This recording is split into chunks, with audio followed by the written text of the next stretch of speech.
A fresh round of data has painted an even grimmer picture of the outlook for Australia's apartment market. Australia has roughly 6 weeks to prevent a housing market collapse caused by the bank's crackdown on foreign investor lending, a US defense think tank has warned. In an article titled "Australia Risks Strategic Setback From a Significant Foreign Direct Investment Drop Due to Changes in Bank Policies," the Washington-based International Strategic Studies Association warns that Australia may be entering a significant phase of its economic strategic development. It argues changes in local banking policies could see foreign direct investment in the property sector decline markedly. This will profoundly impact the Australian government's ability to fund major programs in the defence and civil sectors, it said. The article is contained in the ISSA's latest Global Information System newsletter, described as a strategic intelligence service for use only by governments. The Royal Australian Navy's submarine acquisition program, budgeted at $50 billion, may be the first major defense casualty, the article said. However, the government itself seems unaware that the anticipatory caution on the part of Australian banks may accelerate a decline in the Australian economy. ISSA President, West Australian-born Gregory Copley AM, told News.com, the bank's caution is precipitating the market collapse. We estimate that Australia has about 6 weeks or so to turn this situation around. Otherwise there would be a massive hit on property valuations and the building trades, he said. The urgency is, I believe, based on the fact that this is about how long it will take for the bank's policies to start switching off a lot of existing and planned contracts for Australian properties. The banks clearly believe Australian real estate values will decline, so they are attempting to avoid that risk. They've learned from the US collapse that seizing real estate collateral is a no-win scenario when the volume is great and the market slow. In so doing, they precipitate the market collapse but are less exposed to it. It comes after Australia's richest man, billionaire property developer Harry Triguboff, warned that a very significant number of Chinese buyers were now failing to settle their off-the-plan units and urgent action was needed. But Mr. Triguboff, founder of Australia's biggest apartment builder Meriton, warned the real risk was looming in the new wave of developments. As apartment price growth stalls or goes backwards, the risk of buyers walking away from their deposits grows. Earlier, broker CLSA predicted a looming apartment crisis that would be kicked off by a wave of defaults, forcing smaller developers into receivership, pushing down prices and potentially causing wider contagion that could lead to a recession.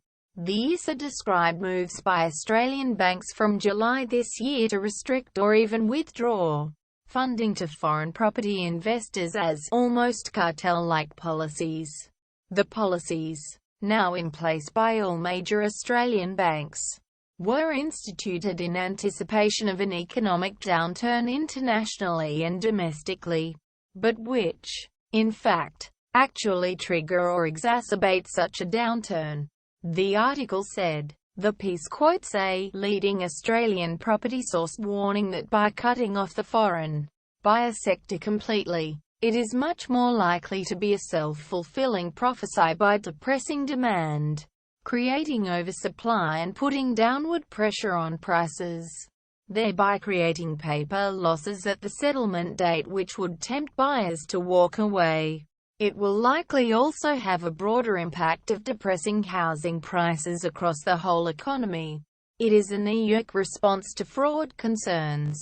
The source was quoted as saying, "To my understanding, the fraudulent activity has been linked mainly to one significant group, which has historically managed about 3,000 sales into Australia each year, and notwithstanding the doctoring of supporting documentation, the actual settlement rates had remained high.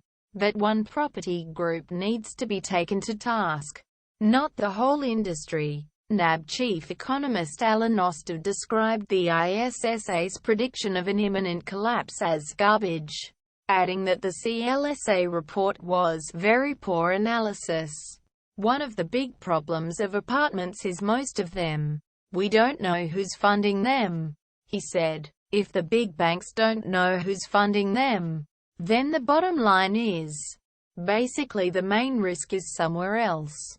What the banks were trying to do with the tightening of apartment lending, particularly to foreigners, was make sure that if people were having trouble offshore they didn't end up in the Australian banking system. According to NAB's surveys of property developers, foreign buyers make up around 20% of off-the-plan purchases, but that figure is significantly higher in Sydney and Melbourne CBDs. Mr. Oster said the issue of settlement risk was probably further down the track in 2017-18. The idea that the banks, who might own 20 to 30% max of these apartments, will somehow crash the market is silly, he said. To get any sort of problem you've really got to have something going wrong in China and then everybody selling their apartments at the same time. If they did that, then it's not an Australian problem. That's a global problem. ANZ economist Daniel Gradwell said while there was definitely a risk of rising defaults, from our discussions with developers in the industry we are feeling a little bit like where there's a will there's a way. There is still an incredible amount of demand coming from these Chinese buyers, he said. If they're not getting finance from the major banks, it seems there are other options out there including non-bank financing. It's worth remembering there is still a lot of money out there searching for a home or somewhere to invest. Commonwealth Bank said concerns about a peaking in the residential construction cycle look overdone and it wasn't expecting any significant contraction until late 2017 and early 2018. A renewed lift in lending to build dwellings and good growth in lending to buy vacant blocks of land point to an extended top in new construction. A Commonwealth Bank spokesman said, rising lending for alterations and additions means renovations could make a significant contribution to economic growth. New construction activity is running ahead of demographically driven demand. The stockpile of unmet demand that built up during the earlier period of underbuild is eroding rapidly.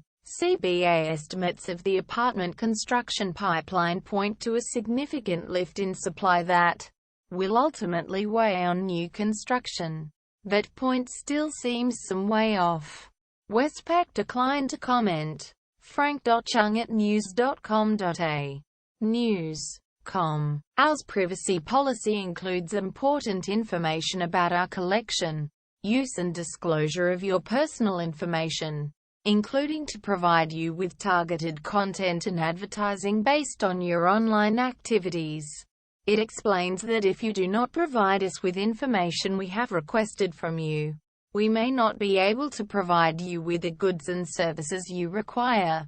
It also explains how you can access or seek correction of your personal information, how you can complain about a breach of the Australian privacy principles and how we will deal with a complaint of that nature.